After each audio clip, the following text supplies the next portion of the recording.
చూస్తున్నారా? స్టాక్ మార్కెటా అంటే ఏంటి? ఏంటిరా ఈ చదువు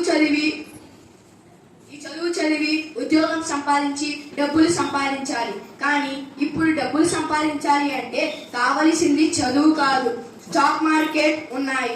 2 క్లిక్స్, లైవ్ సెట్, స్మార్ట్ గా పని చేయాలి. అంటే చదవకుండానే డబ్బులు సంపాదించవచ్చా వికాస్? చదువుకున్న వారు ఉద్యోగాల కోసం రోడ్ల మీద తిరుగుతున్నారు.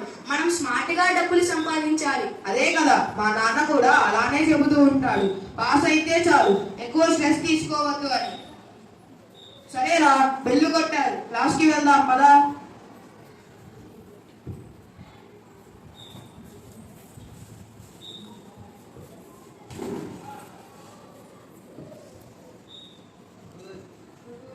Morning madam. Good morning Sriram. Thank you.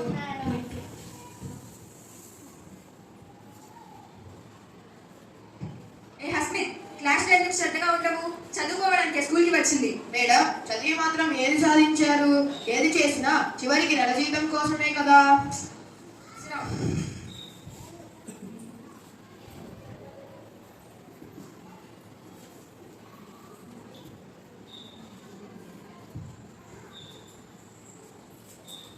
నాన్న, నేను నిన్న మిమ్మల్ని ఒక 1000 రూపాయలు అడిగాను కదా, అది ఇప్పుడు ఇస్తారా? తీసుకో నాన్న, నువ్వు అడిగిన 1000 రూపాయలు. థ్యాంక్ యూ నాన్న.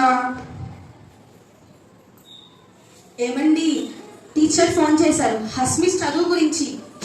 టీచర్లు ఎప్పుడు ఇంతే కంప్లైంట్ చేస్తూనే ఉంటారు. నా కొడుకు గురించి నాకు తెలీదా?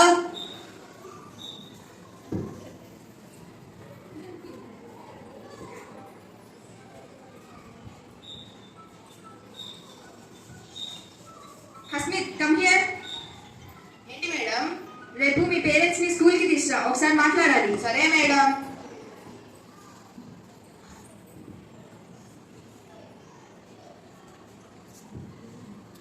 నాన్న, మా టీచర్ గారు మిమ్మల్ని ఒకసారి స్కూల్కి తీసుకురమ్మన్నారు.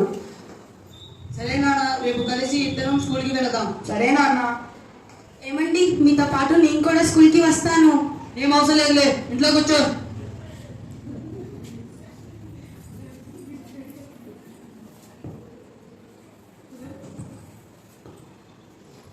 గుడ్ మార్నింగ్ మేడం, నేను హస్మిత్ వాళ్ళ ఫాదర్ని. ఏదో మాట్లాడడానికి రమ్మన్నారంట. మీ బాబు చాలా తెలివైన వాడు, కానీ చదువు మీద దృష్టి పెట్టడం లేదు. ఫస్ట్ ర్యాంక్ వచ్చిన వాళ్ళు తప్ప మిగతా వాళ్ళు చదవరంట. నా కొడుకు గురించి నాకు తెలుసు. వాడు చదువులో తక్కువ మార్కులు వచ్చినా బాగా తెలివైన వాడు. స్టాక్ మార్కెటింగ్, బెట్టింగ్ లాంటి పెద్ద పెద్ద విషయాలు వాడికి తెలుసు. ఒక తండ్రి మాట ఒక గురువునే కాదు 10 మంది పిల్లల మనసులో గురువుపై గౌరవాన్ని చంపేసింది. ఈ మాటల్లో గురువు విలువ తగ్గలేదు, కానీ పిల్లల భవిష్యత్తుకు దారి మాత్రం నిశ్శబ్దంగా దారి తప్పుతుంది.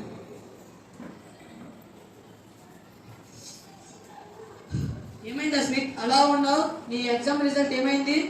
నాన్న, నేను ఫెయిల్ అయ్యాను నాన్న. ఏమీ కాదులే, నెక్స్ట్ టైం రాదు, కానీ ఈసారి తప్పకుండా పాస్ అవుతావు. ఎక్కువ స్ట్రెస్ తీసుకోమాక. సరే నాన్న. ఏ అస్మిత్, అస్మిత్, ఏంటి వికాస్? ఏమైందిరా?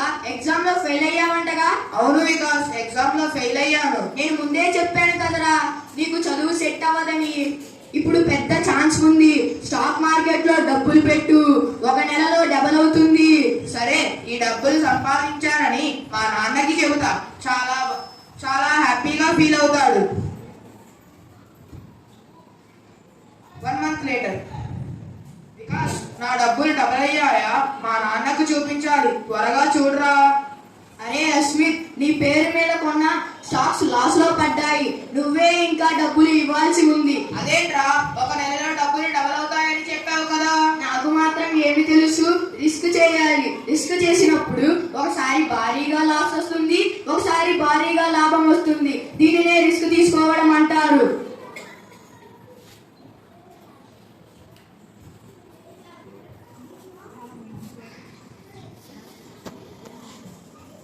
ఏం మేడం ఇలా వచ్చా? అస్మిత్ గురించి తెలిసిందా? తెలిసింది మేడం, నేను కూడా చాలా బాధపడ్డాను. ఒకసారి వాళ్ళ ఇంటికి వెళ్దాం, వాళ్ళ ఇల్లు చూపించు. సరే మేడం, వెళ్దాం పదండి.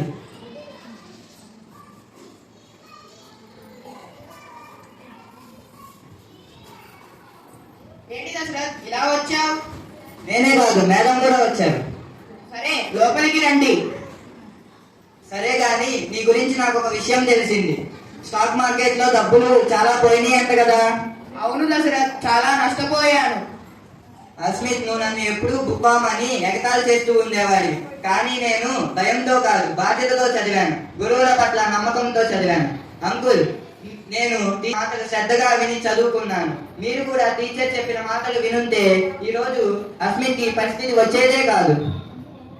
సార్, మేమెప్పుడూ పిల్లలకు శత్రువులం కాదు. వారి భవిష్యత్తే మా బాధ్యత. నేను ముందు నుంచే చెప్తున్నాను. తండ్రి కొడుకులు నా మాట విన్నారా? ఇప్పుడు చూడండి ఏమైందో. మేడం, ఇప్పుడు నేను నా తప్పు తెలుసుకున్నాను. అప్పుడే మీ మాట వినుంటే నేను ఈ పరిస్థితికి వచ్చేవాడినే కాదు. హస్మిత్, నువ్వు ఇప్పుడు నీ తప్పు తెలుసుకున్నావు. నీ గెలుపుకి ఇదే మొదలు. లైఫ్ ఇక్కడితో ఎండ్ అవ్వదు. స్మార్ట్ వర్క్స్, షార్ట్ కట్స్ పనికి రావు. శ్రద్ధగా చదువుకొని ఎగ్జామ్స్ రాయి, తప్పక పాస్ అవుతావు. నేను నా భార్య మాటలు వినలేదు. నీ మాటను తక్కువ చేసి చూశాను. నా అజ్ఞానం, నా కొడుకు మీద ప్రేమ వారిని దెబ్బతీశాయి. అదే మన ఇద్దరం చేసిన తప్పుని సరిదిద్దుకుందాం. ఇక నుంచైనా బాగా చదువు. ఈసారి షార్ట్ కట్ కాదు నాన్న, సరైన దారిలో నడుస్తాను. చదువు మాత్రమే జీవితం కాదు, అలా అని విలువలు మాత్రమే ఉంటే సరిపోదు. కాబట్టి చదువు విలువలు ఈ రెండూ కలిసినప్పుడే జీవితం సరైన దారిలో నడుస్తుంది. అమ్మా, ఇప్పటి నుండి మీరు చెప్పింది వింటాను. బాగా చదువుకుని ఎగ్జామ్స్ రాస్తానమ్మా. అలాగే బాగా చదువుకొని మంచి ప్రయోజకుడు.